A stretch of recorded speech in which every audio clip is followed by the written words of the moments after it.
Meus irmãos, o tema que a gente vai abordar é muito delicado e por isso eu conto com a vibração de vocês. Porque aqui, nessa plateia, deve ter gente ou que ainda está muito depressivo, ou que já pensou em se matar, ou ainda pensa nisso. Aqui, desencarnados, estão irmãos nossos que, no momento de fraqueza, não conseguiram resistir a um convite nefasto e saíram da vida física, mas que já sabem, porque estão aqui desencarnados, que Deus nunca desiste, jamais, de nenhum de seus filhos. E essa é a mais consoladora das mensagens que o Cristo nos traz no seu Evangelho, com a sua própria presença em nosso mundo, indo até o final da sua tarefa, fazendo um sacrifício que nos exime de qualquer outro ritual ou sacrifício, já que uma vez Ele mesmo fez a grande caminhada e a grande jornada que nos inspira. Queria dizer da alegria de estar aqui pela terceira vez em Uberlândia, falando nesse primeiro congresso, que eu sei que será uma série de muitos congressos que Rubens e todos que fazem essa estrutura do movimento espírita aqui de Uberlândia, do Triângulo Mineiro, estão aqui fazendo, do 7º ano de aniversário dessa web rádio que nos permite estar com vários eventos em casa, ouvindo, mas voltar a esse tema para a gente começar fazendo alguns questionamentos. Nós sabemos, vamos esquecer por 30 segundos que nós somos espíritas. Esqueçam a ideia de mundo de regeneração. Precisaria ser espírita para, analisando os acontecimentos do planeta no momento, chegar à seguinte conclusão: estamos vivendo um tempo de crise? Será que se a gente ouvisse por um dia a notícia produzida pela humanidade, não nos daria a impressão de que alguma coisa está em desconstrução no momento? Ou que alguma coisa nova está sendo construída ao mesmo tempo? E que nessa crise na qual nós nos encontramos, e aí eu estou falando aqui, esqueça por 30 segundos que nós somos espíritas. Nessa crise na qual nós nos encontramos, se perde todas as referências de valores, de ética, dignidade, sendo nunca uma apenas crise financeira, nunca apenas uma crise política, e eu não estou falando só do Brasil, nunca apenas uma crise no campo da fé, ou como o nosso querido irmão falou, da família, e desse apelo tão lindo que ele fez sobre o desejo de estarmos juntos, nunca desistindo dos nossos filhos. Será que não dá para perceber que essa é uma crise que ela tem características bem diferentes das outras? Todas as outras crises da história humana, elas se concentravam num setor. Uma crise no modelo de fé durante a Reforma e Contra-Reforma, uma crise no modelo civilizatório após o fim da Idade Média, com o Renascimento, com as descobertas científicas, uma crise do modelo de economia com o início da industrialização, uma crise de sentimento de existência e de humanidade após o dia D de 1945, quando começa o fim da Segunda Guerra Mundial e a gente se vê diante de um capítulo negro da história humana. Nós estamos diante de uma crise sem precedentes, porque é uma crise que atinge tudo: a ciência, a família, a religião, as culturas e as intimidades. Porque em período de crise, os seres humanos por dentro entram em processos de crise. E tem um conceito que eu gosto muito de usar, porque a partir dele a gente começa a refletir sobre essa crise para entender por que tem aumentado os casos de suicídio e de depressão no planeta inteiro. Um pensador chamado Gramsci, ele vai dizer que nós temos uma crise quando o modelo velho insepulto já não dirige mais os vivos, e o novo não se explicitou e por isso não está qualificado para orientar o presente. Traduzindo, nós temos uma crise quando o modelo antigo não serve mais, mas não tem um modelo pronto para substituir. Jorge nos falava do modelo de família. O modelo de família do passado, da minha educação, por exemplo. Quem aqui pagou moral e cívica? Por favor, levante a mão sem vergonha, que está velho, eu sei. Vocês sabem que o Aeróbus está esperando a gente brevemente, né, Jorge? A gente está já chegando lá. Nós somos de uma geração de educação Wi-Fi. Você sabe que rede Wi-Fi é quando você acessa a internet sem fio, né? A minha educação era assim. A minha mãe olhava a 100 metros e eu entendia o que ela queria dizer. Essa família funciona hoje em dia? Mas a família de hoje em dia está funcionando? Entende? O modelo antigo não dá mais por conta e o novo não está funcionando. Crise.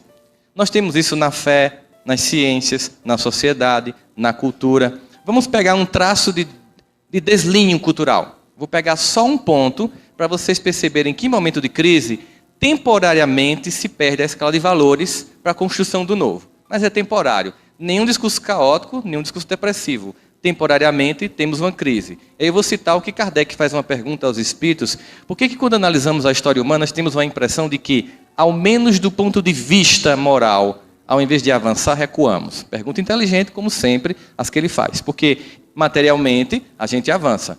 Quem tinha um Ericsson nos anos 80 e tem um iPhone hoje sabe como a gente avança materialmente. Moralmente é que é a grande questão. E os espíritos respondem: engana, e se observares bem, verás que a humanidade avança. Mas, às vezes, é necessário que o mal chegue ao extremo para que o homem sinta a necessidade do bem e das reformas. Entenderam? Às vezes é necessário que o mal chegue ao extremo para que os homens sintam necessidade do bem e das reformas. Esse tempo.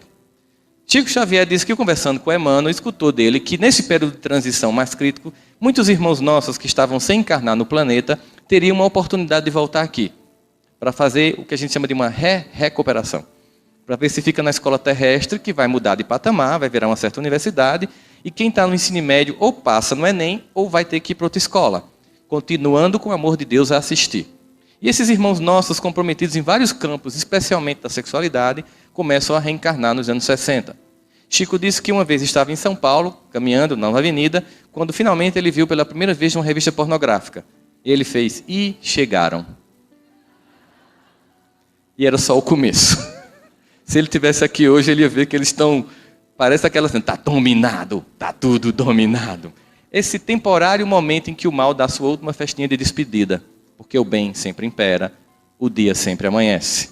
E a gente observa isso se a gente pegar um traço de cultura. Vamos pegar aqui dos anos 70 para cá, para a gente pegar um traço de cultura. Eu não vou falar da Vila Sésamo para não deprimir essa geração, mas a música que definia a minha infância, por exemplo, era assim: marmelada de banana, bananada de goiaba, goiabada de marmelo. Tem poesia?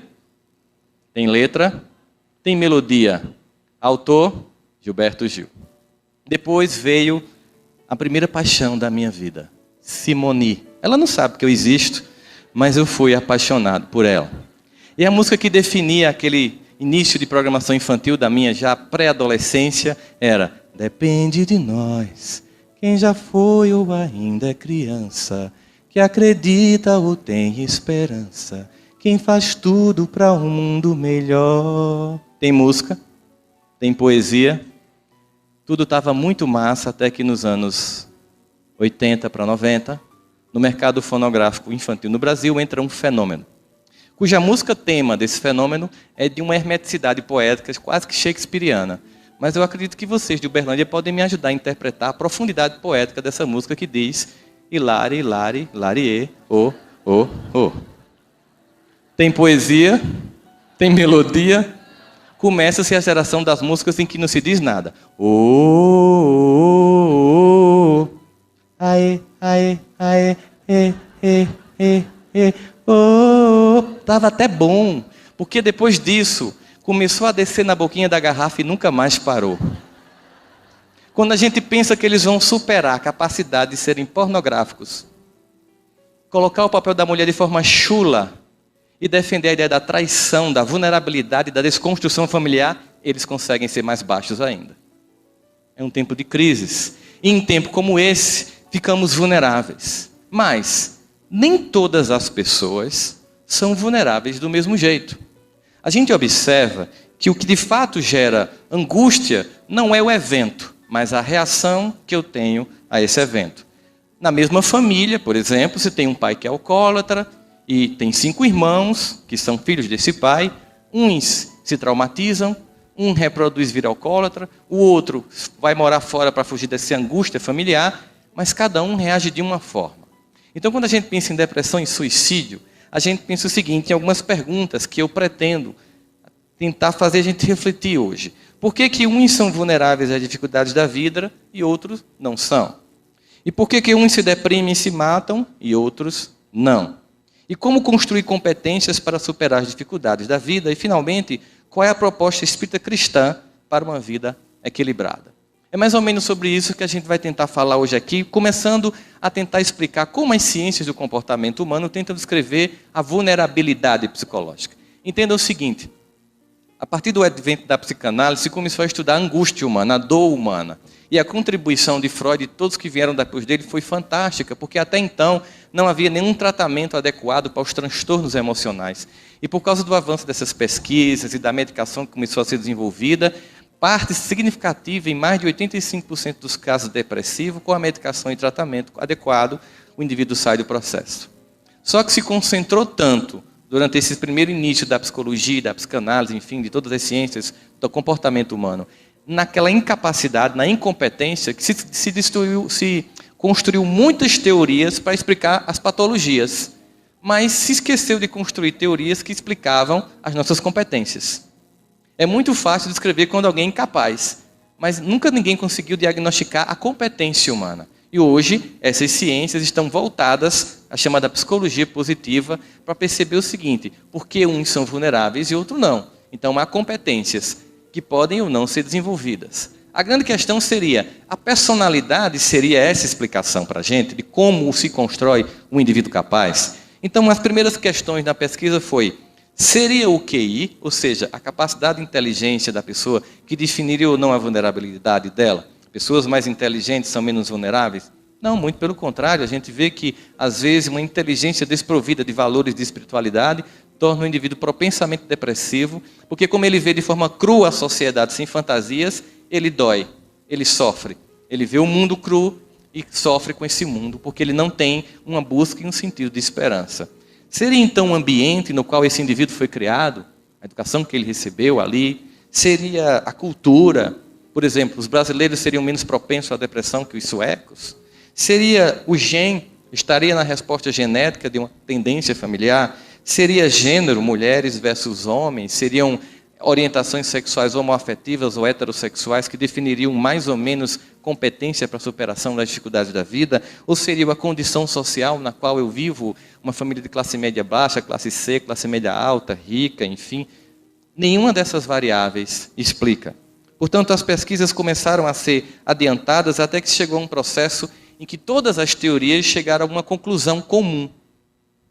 E é interessante isso, porque a gente sente, quando Kardec começa na construção da terceira revelação, a construir três aspectos, ciência, filosofia e religiosidade, né, que é a espiritualidade, o aspecto moral, nós temos a ideia de que a ciência está se encaminhando para a descoberta daquilo que já foi aventado pelos livros sagrados, mas que houve um distanciamento por causa da perseguição do conhecimento humano.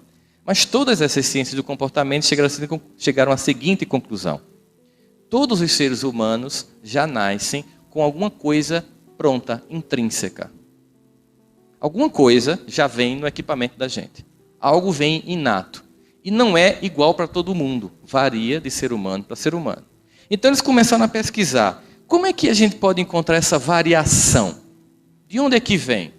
Aquilo que a gente chama de psicologia comportamental começou a entender que talvez essa variação viesse das experiências humanas acumuladas. Outros, da aprendizagem social, seria a capacidade de aprender com os outros.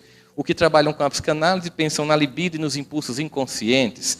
Os que trabalham com a teoria da autorrealização, como Maslow, pensam que é um indivíduo que está dotado para a construção de competências. Os psicólogos evolucionistas pensam na questão dos genes diferentes e os geneticistas, especificamente, pensam que seria aquilo que o Richard Dawkins criou como The Selfish Gene, o gene egoísta. O Richard Dawkins é o mesmo autor de Deus, um Delírio. Um livro em que ele argumenta fortemente a ideia de que as sociedades que acreditam em Deus são mais violentas do que não acreditam. Lamentavelmente, ele está equivocado. Exatamente nas sociedades onde não tem nenhum tipo de religião que se cometeu as maiores atrocidades e assassinatos de milhões de almas humanas. Mas é um livro importante ser lido porque lembrem-se que Kardec nos convida para ter uma capacidade de fé racional, argumentando frente a frente com a razão em qualquer época da humanidade. Os argumentos são interessantes. E muitas religiões não têm respostas, mas nós temos. A partir, inclusive, das primeiras perguntas e respostas do Livro dos Espíritos, nós conseguimos dialogar com o autor de Deus, um Delírio, sem delirar nenhum momento com relação a Deus. Se começou, então, a perceber, se a variância não explica tudo por si só, haveria alguma coisa a mais? Quando a gente vai para um congresso de psiquiatria, de neurologia, de psicologia, que eles começam a falar que seria cultura, genética, e se você levantar a mão e fizer, e os gêmeos chipófagos? Aquelas crianças que nascem coladas, e que estão sempre juntas, no mesmo lugar, no mesmo momento. Porque eu posso explicar que eu tenho 2 filhos gêmeos e que um ficou introvertido e outro extrovertido, porque um dia um ficou com febre, ficou em casa, e o outro foi para a escola. Mas aquele que ficou em casa pegou uma grande briga do pai e da mãe, e o pai bateu na mãe, e aquele evento por si só traumatizou, por isso ser introvertido e o outro é extrovertido. E os chipófagos, que estão sempre juntos, na mesma hora, no mesmo lugar. Aí eles não têm resposta, porque chegaram à seguinte conclusão, que esses equipamentos standard não explicam o que eles chamam de variação do ambiente não compartilhado. Ou seja, todas as pesquisas com apuro estatístico significativo sobre personalidade concluem que entre variância atribuída a genes, a ambiente compartilhado, a cultura, a sexualidade, explicam 49% da personalidade. 51% os cientistas não sabem de onde vem. Não espalha que é reencarnação, que eles estão chegando lá. Deixa eles pesquisar. Já sabem que não sabem. Já é um bom começo. Ou seja, 49% se explica aqui, materialmente falando. 51% não sei de onde vem.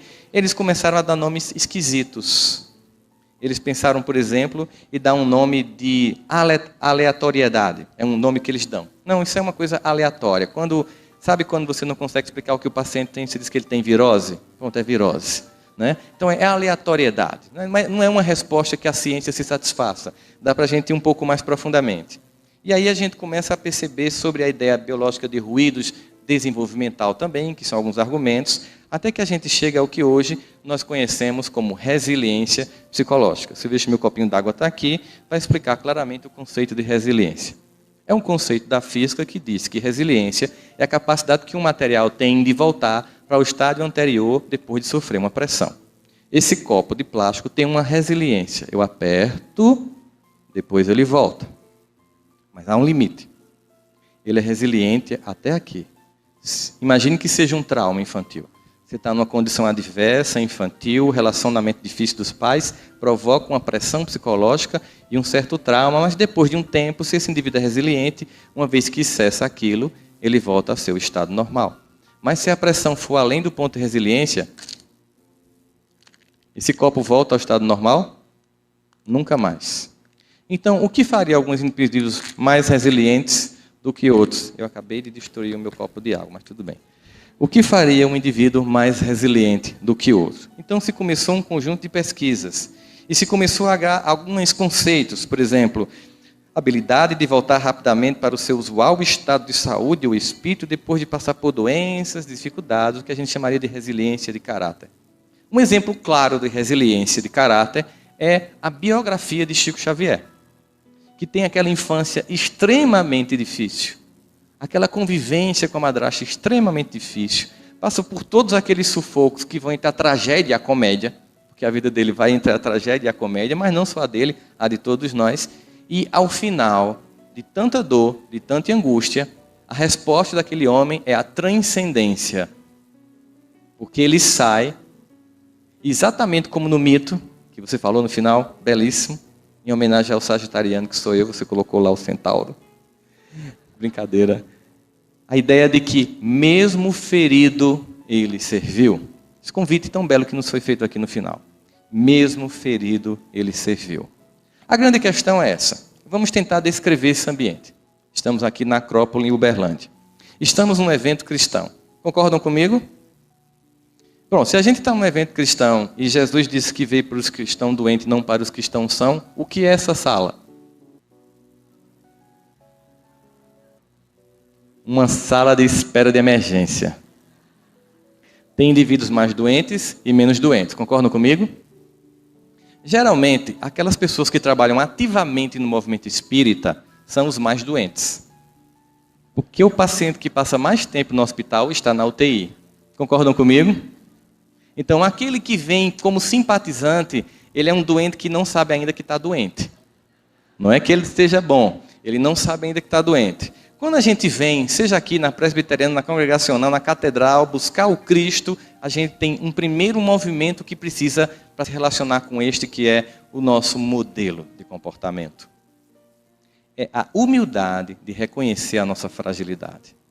E o fantástico é perceber a grandiosidade de um Deus que, mesmo diante de tanta imperfeição, de tanta incapacidade, nos ama profundamente, porque, ao contrário de nós, limitados e infantis, que enxergamos as nossas incompetências e sombra, Deus sabe do projeto luminoso que tem para a vida de cada um de nós aqui. Porque Ele nos ama particularmente. Sondando os nossos corações, como diz Davi, sondando quer a gente esteja em pé, que a gente esteja deitado, naquele belíssimo salmo de Davi, Ele nos sonda. E mesmo quando faltam em nós palavras, Ele conhece os nossos pensamentos. E Ele diz, tal ciência é tão preciosa que eu não alcanço de tão alta. E esse Deus que nos ama profundamente, sabe que na nossa trajetória de crescimento, só há um olhar de doçura e misericórdia. Vamos imaginar como é esse olhar de doçura e misericórdia. Quando você vai passando numa escola infantil e você vê aquelas crianças bem pequenininhas, no pré-escolar, brincando, se pintando, mordendo uma a outra, você imagina que é um bando de bárbaros se matando?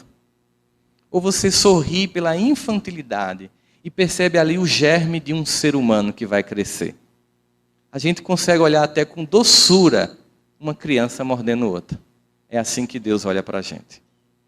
Com a doçura de perceber crianças que irão amadurecer. Só que hoje as pessoas têm pressa. As pessoas querem respostas rápidas. Certa feita, um professor ouviu o seguinte do pai: será que não dava para tirar essas cadeiras e deixar o curso mais rápido, para meu filho tornar um engenheiro mais rapidamente? Ele disse, sim, claro, é possível. Depende de que filho o senhor quer ter. Como assim? Por exemplo, para se ter uma melancia, bastam 6 meses. Mas para se ter um carvalho, são 100 anos. As pessoas querem rapidez, elas querem cura, elas não querem se deprimir, não querem ficar tristes. As pessoas hoje chegam procurando um profissional de saúde e dizendo o seguinte: eu estou chorando muito. Aí eu pergunto, por quê? Meu filho morreu de acidente semana passada e eu queria deixar de chorar. A senhora está brincando comigo? Eu, no lugar da senhora, estava urrando, não era nem chorando. Porque a senhora não quer viver a dor da separação momentânea de um filho? Um amigo meu chegou, endocrinologista, e disse, eu não vou mais ser endocrinologista, cansei. Por quê? Os pacientes não querem mais emagrecer. Não quer não, eles querem ser emagrecidos. Eles chegam para mim e diziam, como isso, não vou abrir mão, doutor, agora eu passo um remédio para emagrecer. Então ninguém quer se deprimir, ninguém quer ficar triste, ninguém quer respeitar o fluxo da vida, que como as marés, ora avança, ora recua. Ora nos convida à exposição, ao contato, à brincadeira, ao lúdico, ora nos convida à auto-reflexão, a refazer caminhos, e isso implica uma certa angústia, uma certa dor, de se reconhecer, de se ver dentro de si algumas sombras incômodas. Mas essa paralisia da culpa, que gera o estado depressor em muitas criaturas, e que pode chegar a um estágio tão profundo, que gera um sentimento de que a única solução seria desistir da existência, é uma estratégia. Nós sabemos que em todos os quadros emocionais e de adoecer de um modo geral da alma humana, aqueles irmãos com os quais nós tivemos conflitos e provocamos dores e angústias horríveis, eles se aproveitam desses momentos para ampliar o sentimento quando não são a causa primária desse sentimento. Mas ainda há o fato de que uma vez feito o trabalho de desobsessão e aquele irmão, que é o grande objetivo da reunião e não quem chega obsediado, é socorrido, o indivíduo continua mal, porque ele não se perdoou. E o convite mais fantástico no processo de cura é um convite de perdoar-se para a construção de uma mente focada naquilo que tem que ser mudado e não naquilo que foi feito. Se tem um personagem assim que é rico nesse exemplo, ao meu ver, é Saulo de Tarso. Vamos imaginar essa cena clássica na porta de Damasco. Saulo era o quê? Quando a gente está estudando o movimento espírita, Saulo era o quê dos cristãos? Era o perseguidor dos cristãos. Dizer que Saulo era um perseguidor dos cristãos é ser politicamente correto. É ser doce diante de alguém que era pior que isso. Chico Xavier tem essa característica da doçura, né? Ao invés de dizer que as moças eram prostitutas, diziam nossas irmãs que vendem as forças sexuais da alma. Doçura de Chico. Você pode dizer que em vez do indivíduo ter sido traído, que ele foi temporariamente obliterado do contrato afetivo. Fica bonito, fica mais chique, dá até para suportar o negócio. Dizer que Saulo era um perseguidor de cristãos é ser muito doce com um assassino. Ser muito doce com um burguês que em nenhum momento se reúne com o seu povo para tirar o invasor romano. Mas um homem que, usando de seu poder, de sua influência, enquanto o seu povo era escravizado, humilhado e as mulheres violentadas, passava todo o seu tempo perseguindo e matando quem tinham reconhecido e já estavam seguindo o mestre que ele esperou durante toda uma vida. Esse homem que foi discípulo de Gamaliel, um dos maiores comentadores da Torá, uma alma doce do Sinédrio. O Sinédrio era como o Senado brasileiro, tinha algumas almas boas. E estava lá entre elas Gamaliel, que foi o professor de Saulo. E quando Saulo chega em Damasco, simplesmente o impacto do contato com Cristo faz com que ele desperte e perceba que ele estava perseguindo e matando quem seguia o Messias que ele passou a vida inteira esperando. Talvez, naquele momento, tenha passado toda a trajetória de sua vida. Ele talvez tenha lembrado aos 12 anos do seu bar mitzvah, quando um jovem judeu recita todos os 5 livros da Torá.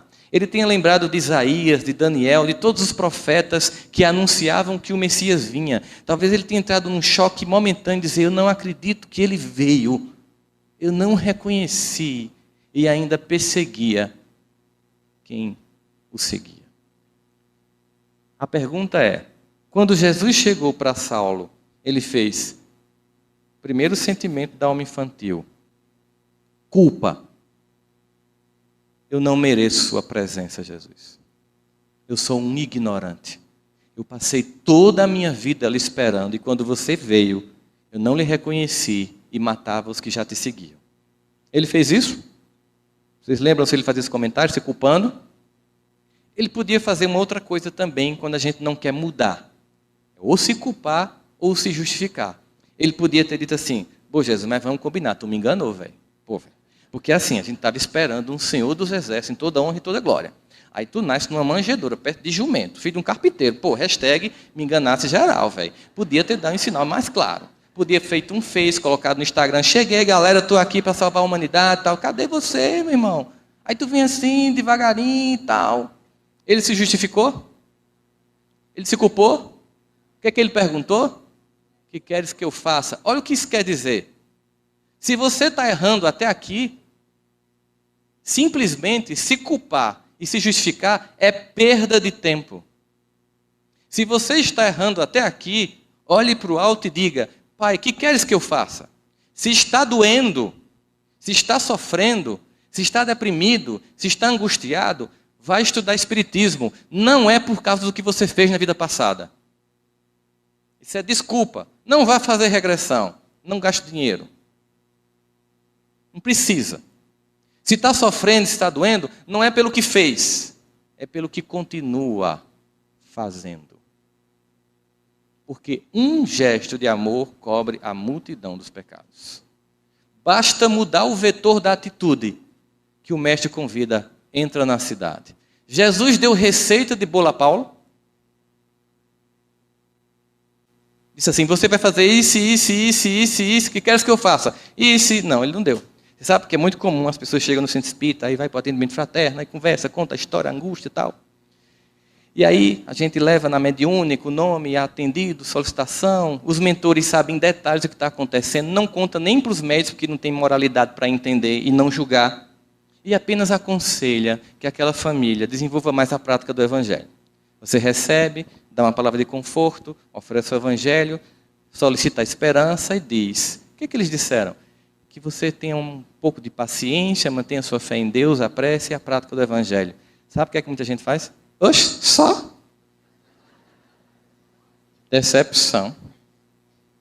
Que as pessoas querem uma coisa mágica. Talvez a fogueira sagrada, o óleo ungido, uma coisa do tipo. As pessoas querem uma coisa mágica. Aí eu disse, a senhora entendeu? Eu vou repetir. Prática do Evangelho. Prática do Evangelho não é fazer mais Evangelho no lar. É viver o Evangelho no lar.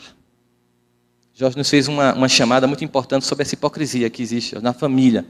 Eu conversava com um amigo meu, estranhamente, a gente diagnosticando muitas famílias espíritas que os filhos não frequentavam o centro espírita.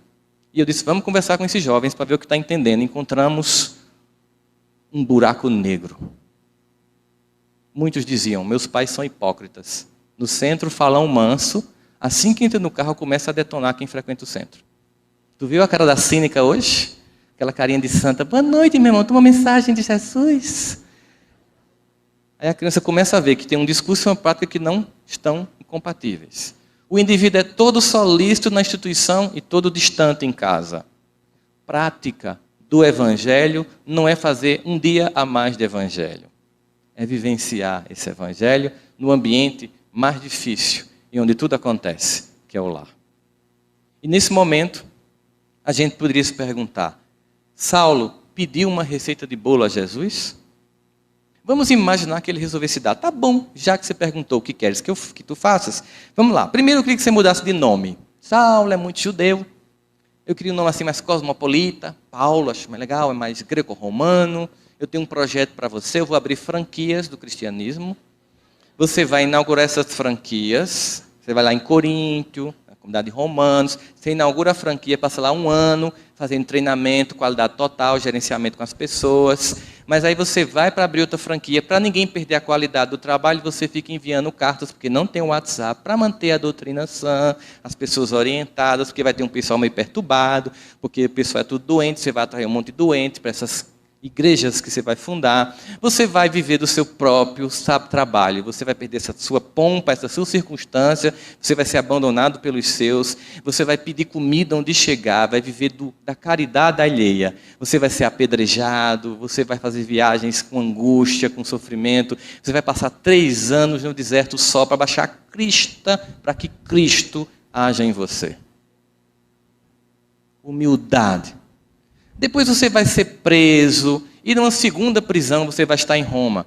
Muitos de seus amigos vão lhe abandonar, você vai escrever uma carta. A última carta, a segunda carta a Timóteo. Timóteo é um dos poucos que vai ficar com você. Você não conhece, mas vai encontrar com ele. Fique tranquilo. Timóteo, gente fina, não vai te abandonar. O único que vai estar lá com você, além de mim, claro. Nessa cidade que você vai estar lá, chamada Roma, vai ter um homem chamado Nero. Ele vai ter um surto psicótico, sem diagnóstico e sem Rivotril para tomar. Ele vai tocar fogo na cidade. Quando ele tocar fogo na cidade, o Ibope vai cair desgraçadamente. E ele vai fazer o que costumará fazer no futuro, um país que eu ainda vou fundar, chamado Brasil, vão ocupar a oposição. E aí você é a oposição, vai estar lá. Então você vai ser preso, um soldado vai chegar e decapitar a sua cabeça. Topa? Aí ele faria, Jesus, ó, tu é o cara, eu percebi, não rola mais perseguição, da minha parte tudo massa, vou voltar para a Judéia, a gente se encontra depois. Não, sabe por que Jesus não deu receita de bolo? Porque é preciso que a gente mostre que é fiel no pouco para ser fiel no muito. É preciso que a gente mostre fidelidade no relacionamento para que haja investimento em nós. Por isso que André Luiz vai dizer, todo aquele que opere e coopere de espírito voltado para Deus. Olha só, todo aquele que opere e coopere de espírito voltado para Deus deverá aguardar sempre o melhor. E isso não é promessa de amizade, é a lei. Você não virou VIP. É a lei. Paulo disse isso. Todas as coisas cooperam para o bem daqueles que te amam. Foi esse homem que percebeu que despertar por Cristo não era uma coisa instantânea e automática. Que a angústia ainda estaria presente em nossa alma. Existe um salmo que foi escrito por Asaf, que é o Salmo 77, que ele revela um estado depressor. E é um salmo muito interessante porque, vocês sabem, são 150 salmos que são hinos, que são cantados na escadaria do templo de Jerusalém, enquanto as pessoas entravam para os rituais, para as ablações, para os sacrifícios, para os holocaustos a Jeová. E Davi conheceu, caminhando na região, um jovem chamado Asaf, que tocava símbolo. Símbolo é como se fosse pratos. Aquele mesmo símbolo que Paulo vai dizer em 1 Coríntios 13, ainda que eu falasse a língua dos homens e dos anjos, se eu não tivesse amor, seria como um símbolo que retina. Imagina um prato que não emite o som correto. Mas Asaf, ao contrário, era um jovem que tocava muito bem e fazia parte da comunidade dos levitas, das tribos dos levitas, e então Davi o levou para Jerusalém, para que ele fosse o regente do coral dos levitas.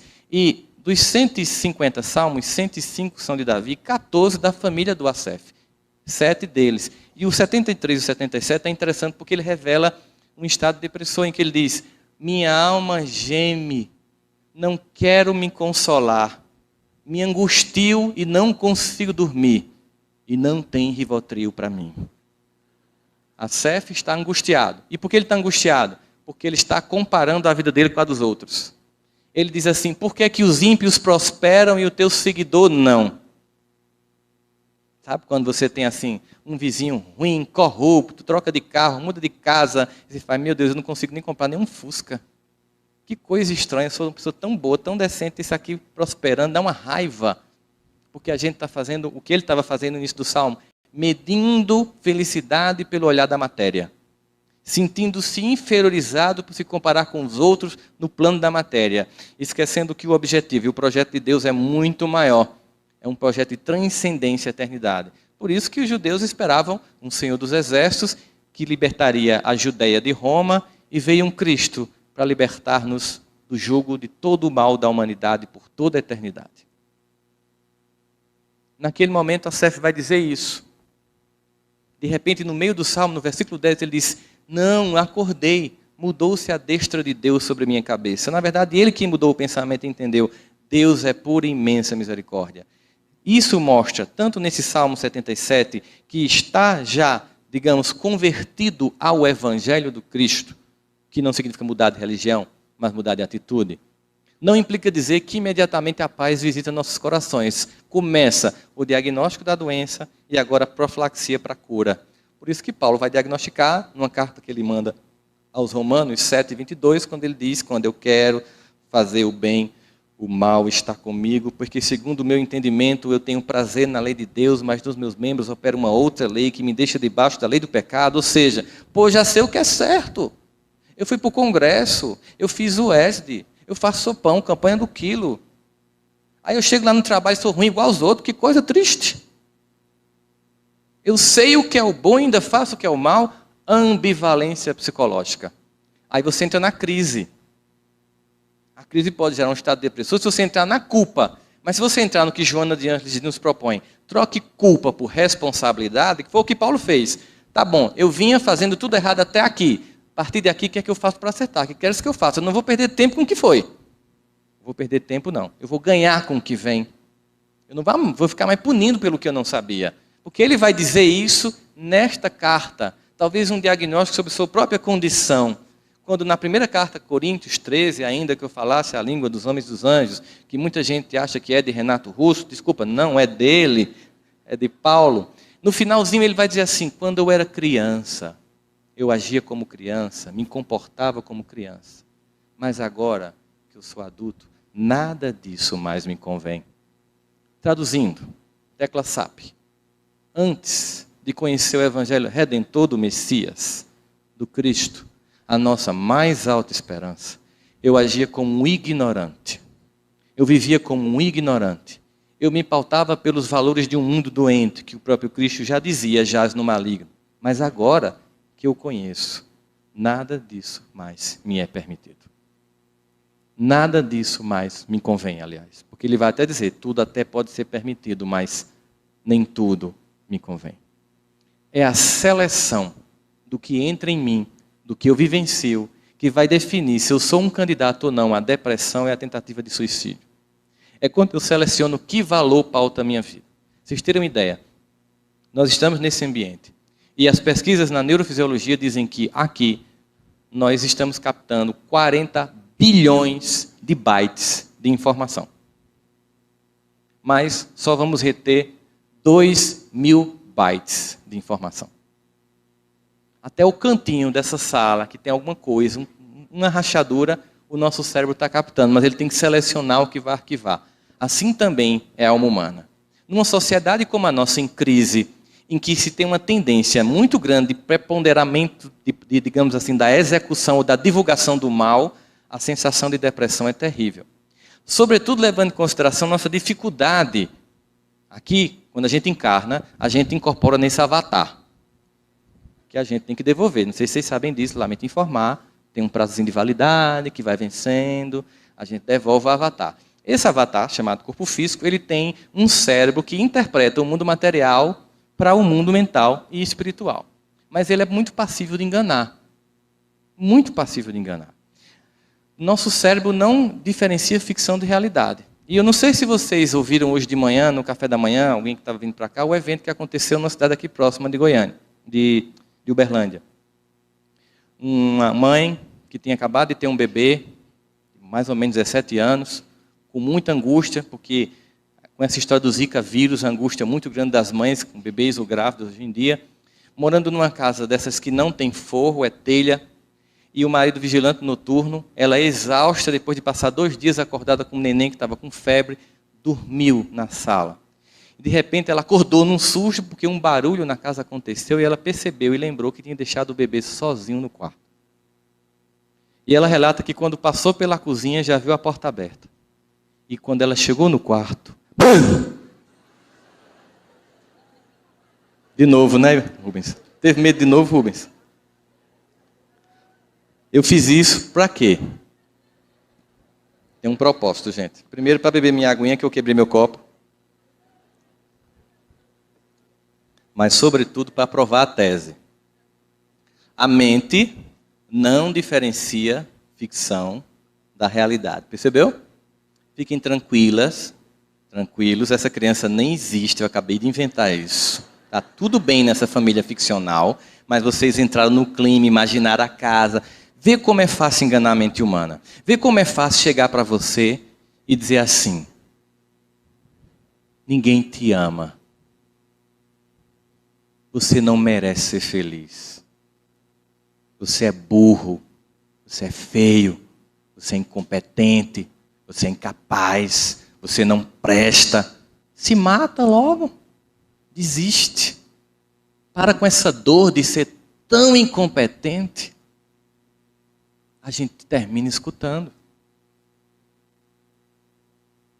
A gente tem que pensar que o mundo fica dizendo: você não vale nada. Mas Jesus diz: mas eu gosto de você. Porque a relação de Deus conosco, nessa representação simbólica deste filho amado dele, é que Deus não nos ama se nós formos assim.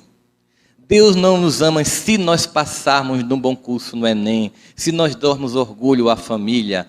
Deus nos ama apesar de, porque Cristo é o protótipo daquele que nunca desiste. Que é assim que nós devemos ser com os nossos, mas sobretudo conosco mesmo. É ouvir essa mensagem e dizer: eu sei da minha imperfeição, mas o amor de Deus transcende minhas incompetências e me possibilita me resgatar. Porque eu estou aqui pela misericórdia infinita de um Pai que tanto me ama, que nem me faz lembrar do mal que eu fiz, para que eu tenha o mínimo de paz para recomeçar. Que é capaz de me colocar na família do meu algoz ou da minha vítima para transformar ódio em amor, que jamais quer se afastar. Por isso, não escutarei a trama que diz que eu sou incompetente, que eu sou incapaz, que eu não presto. Eu vou me concentrar num processo sereno de autodescobrimento. Joana nos diz o seguinte: o ser consciente é aquele que nem se culpa, nem se justifica, apenas se transforma. Olha a cena. Mulher, onde estão teus acusadores? Não sei, Senhor. Ninguém mais está aqui com as pedras na mão. Eu também não te acuso. Nem culpa, nem justificativa. Transformação. Vá, minha irmã, não volte a pecar. E se ela pecasse, ele desistiria dele? Dela? Não. Mas nem sempre ela estaria perto para evitar o apedrejamento. E é um amor tão transcendente que o mesmo Davi, que conheceu Asaf e o levou para Jerusalém para cantar no templo, fez um salmo que é talvez a mais bela oração que existe no Antigo Testamento. Diante de uma situação difícil, lembrando de sua angústia de jovem pastor de ovelhas, tentando entender Deus a partir de sua perspectiva de pastor de ovelhas, ele faz o que a gente chama de ancoragem psicológica. O que é uma ancoragem psicológica? É quando, para nomear o novo desconhecido, eu uso o velho já conhecido. Por exemplo, quando pela primeira vez os seres humanos viram objetos voando de forma circular no planeta, chamaram de quê? Disco voador. Eu conhecia disco e conhecia capacidade de voar. Usei palavras velhas para descrever uma coisa nova. Depois eu dei um nome novo. OVNI, objeto voador não identificado. Então Davi estava querendo entender como era Deus. Ele já tinha várias concepções de Deus dos profetas. Isaías que tinha estabelecido que Deus nem mente nem se arrepende, posto que não é homem para se arrepender. Ou seja, Deus não tinha humores que oscilava. Deus também não podia, por isso, odiar. Como antigamente se percebia. Não é que há incoerência na concepção de Deus nos textos. Há evolução conceitual de Deus nos textos. Não incoerência. E aí então ele queria entender esse Senhor dos Exércitos. Como era ele? Naquela angústia, talvez ele começou a imaginar a vida comum dele, de um jovem pastor que diariamente pegava suas ovelhas e levava para águas tranquilas, primeiro para pastos verdejantes, depois que elas se alimentavam no sol escaldante da Judéia, levava para águas tranquilas, e de vez por outra vinha uma grande tempestade que se pronunciava sobre aquela região, e para poupar as ovelhas ele voltava por um atalho em que havia duas montanhas tão próximas uma da outra, que fazia sombra uma sobre a outra, e só tinha sol no meio-dia. E como tinha um precipício, como esse palco, muitas vezes havia latrocínio, assassinato seguido de morte. Haviam ladrões que roubavam e empurravam as pessoas para morrer. Por isso esse vale, em que uma montanha tão próxima da outra fazia sombra e que havia muito assassinato, era conhecido como o Vale da Sombra e da Morte. Mas para poupar as ovelhas de uma grande caminhada, Davi passava por lá, jovem e tempestuoso. E aí ele teve um insight, é isso. Agora eu entendi. O Senhor é o meu pastor e Ele não me faltará. Me fará andar por pastos verdejantes, depois irá levar a minha alma para águas tranquilas. E ainda que eu ande pelo vale da sombra e da morte, eu não temerei mal nenhum, porque Tu estás comigo. Olha o consolo.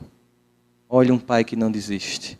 Mesmo nas escolhas infantis do pródigo que sai, perde toda a herança, aguarda, espera, anseia e sabe que o filho vai retornar para os braços. Mas ele continua no salmo e diz, porque a tua vara e o teu cajado me consolam. Quando eu li, eu fiz, estava tão bonito. Assim, então, os pastos verdejantes. Para que uma vara e um cajado aparecer agora para consolar ninguém? O que um pastor de ovelha faz quando uma ovelha está prestes a cair no precipício? Ele faz uma terapia. Minha irmã, não vá. Não cometa suicídio. Ninguém sabe se você vai nascer um cavalo na outra encarnação. Não faça isso. Se você tem um filho, ele está com um preguinho para colocar no interruptor da tomada, você fica lá dizendo, meu filho, não faça isso. Você vai receber uma carga de 220 volts, vai ficar torradinho, mamãe vai ficar triste, vai ter um velório. Você vai dizer isso? Você desesperadamente puxa a criança. O que é que ela faz? Chora. Ela se sentiu o quê? Agredida. Mas você fez o quê? Salvou. A disciplina da vara e do cajado do pastor que jamais desiste nos faz voltar ao caminho da retidão. Às vezes, essa disciplina nos leva à dor. Dor jamais entendida por Deus como punição. Dor sempre percebida pelo ser que é puro amor como o último dos recursos para que o filho mude o caminho.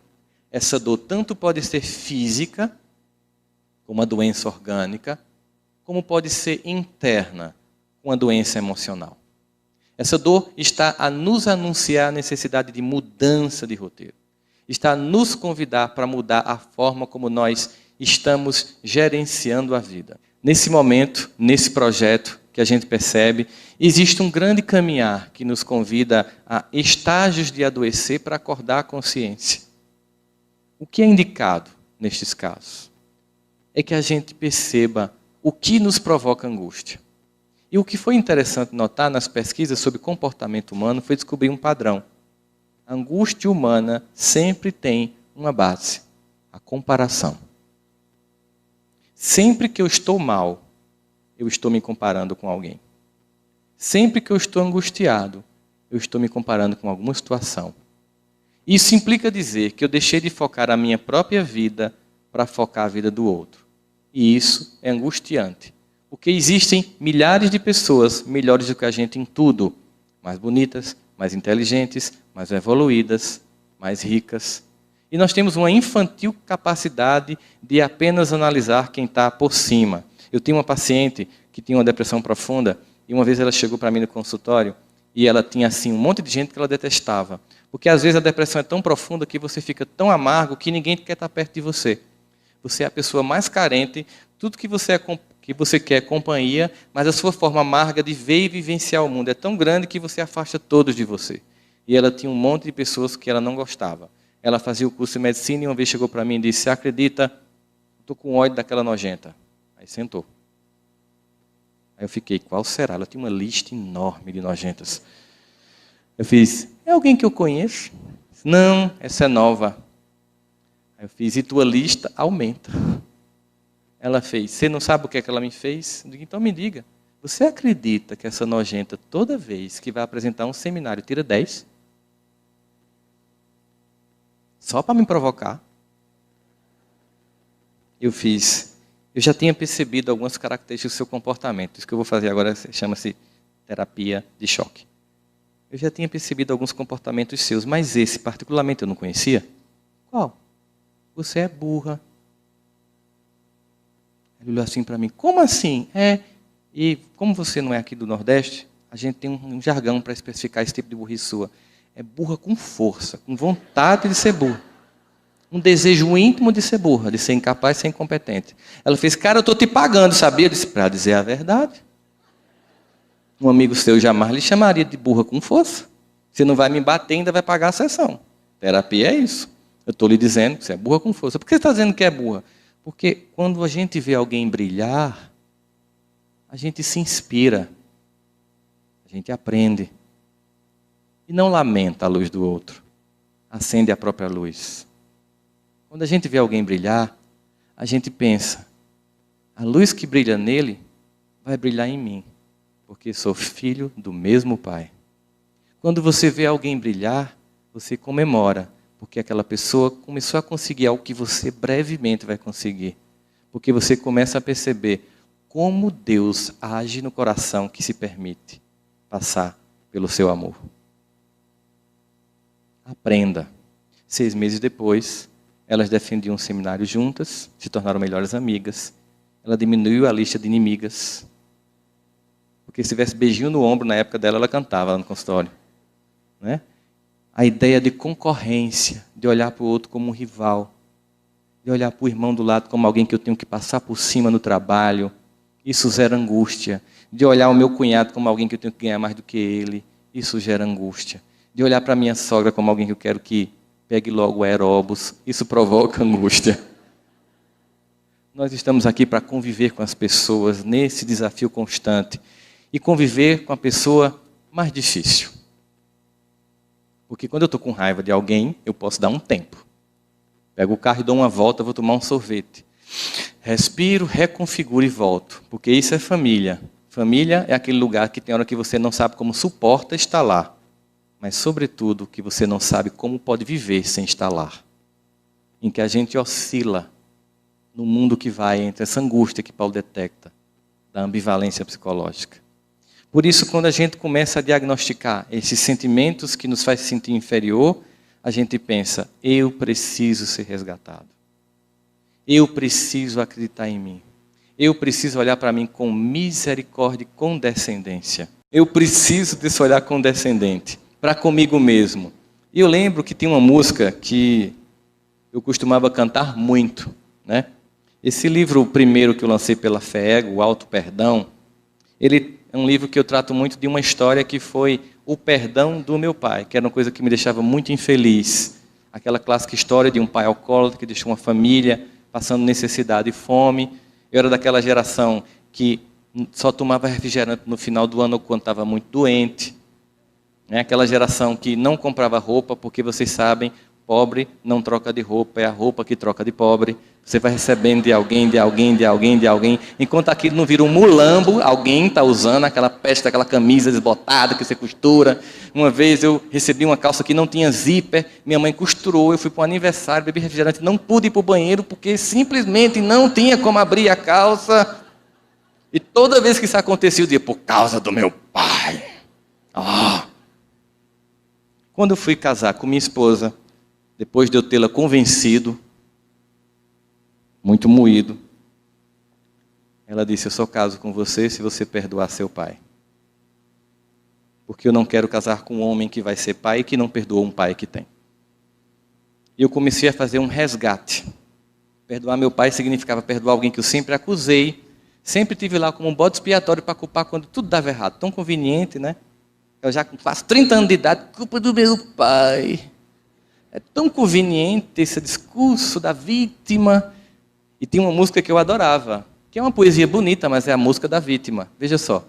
Quando eu fui ferido, vi tudo mudar, das verdades que eu sabia, só sobraram restos, e eu não esqueci toda aquela paz que eu tinha. Olha a vítima, eu queria tanto estar no escuro do meu quarto à meia-noite, a minha luz, como dói.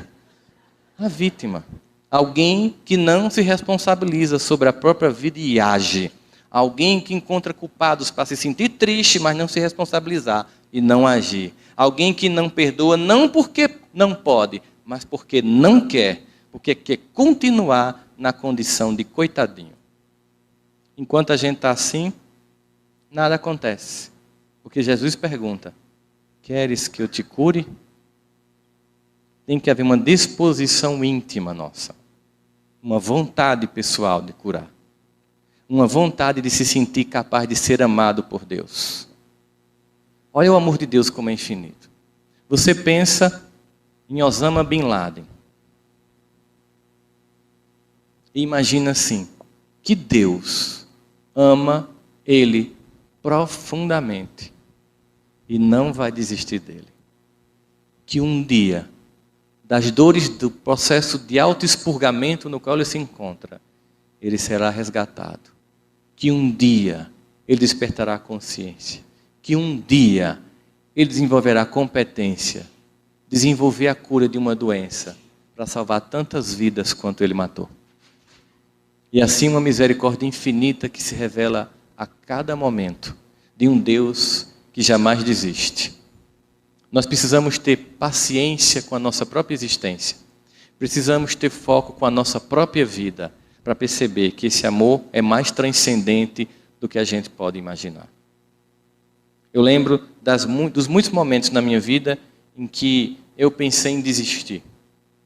Eu lembro das muitas vezes que a angústia tomava conta de uma forma tão forte que eu achava que a melhor solução era sair do cenário da terra. Mas ao mesmo tempo me vinha aquela sensação clara.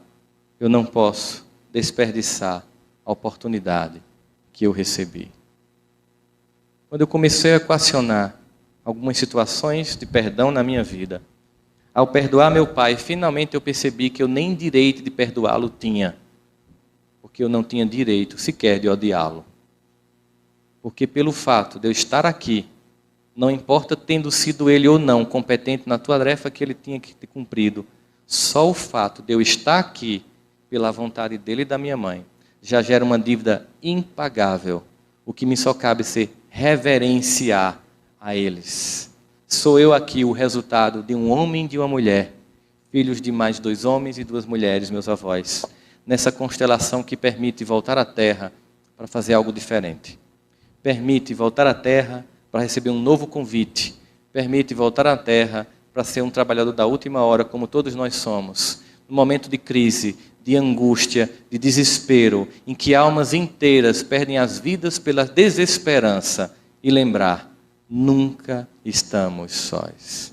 E lembrar, Deus jamais desiste de nós. E lembrar, Jesus está no leme. Toda essa angústia temporária passará. Toda essa dor temporária cessará. Porque um dia novo irá amanhecer. Estamos aqui construindo uma nova aurora e recebemos hoje um convite. Quando eu digo hoje, não é no congresso, hoje nessa existência. Nós, que no campo da fé, no passado, muito nos equivocamos, recebemos um doce convite do Cristo para estar aqui, junto da terceira revelação, para desta feita, com consciência, agir para mudar a nossa história e a história do mundo. Não nos cabe o sentimento infantil do desespero, da angústia. Nos cabe o sentimento de resgate. Que possamos entender quando Cristo diz que somos, sim, a luz do mundo e o sal da terra. Porque o nosso brilho não nos pertence. Porque entendemos quando Paulo diz, já não sou eu quem vive, é Jesus quem vive em mim. É num processo de construção de uma personalidade que transcende a angústia temporária das comparações infantis e se percebe um ser de um projeto de eternidade, amado de forma particular por um Deus que criou deste jeito. E a melhor homenagem que podemos fazer a esse Deus que nos ama é sermos nós mesmos. Ele nos criou único. Haroldo, Rossandro, José, Wagner, Jorge, únicos. A coisa mais ridícula é quando você abre mão de ser você para ser o outro. Porque Deus nos criou único e nos ama como somos. É por isso que Jesus dizia, vem como estás. Vem desse jeito. E eu, como um oleiro, te farei um vaso novo. Para um vaso novo acontecer, é preciso quebrar o vaso velho, é preciso transformar tudo em barro, para que ele possa nos moldar uma nova criatura. Pois, se no passado a minha música predileta era essa que eu estava cantando com vocês, qual seria a música então de agora? Eu vou aproveitar para azucrinar os ouvidos de Haroldo agora. Qual seria a música? Quando você simplesmente deixa de ser a vítima, quando você simplesmente deixa de encontrar culpados, quando você simplesmente entende a sua condição de alma eterna, entende o valor que você tem, você faz. Ando devagar, porque eu já tive pressa e leve esse sorriso, porque já chorei demais. Hoje me sinto mais forte, mais feliz, quem sabe o sol leva a certeza de que muito pouco eu sei, eu nada sei. Vocês conhecem o refrão? Conhecer as manhas e as manhãs, o sabor das massas e das maçãs. É preciso amor para poder pulsar, é preciso paz para poder florir, é preciso a chuva para sorrir. Cada um de nós compõe a sua história e cada ser em si carrega o dom de ser capaz e ser feliz. Nós não podemos delegar ao outro a tarefa de ser luz por nós. Nós não podemos delegar ao outro a tarefa de executar o perdão que nos pertence. Nós não podemos esperar que a salvação venha de fora, porque Jesus conta conosco para a regeneração deste planeta. Muita paz e muito trabalho para todos vocês.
Boa tarde a todos e a todas.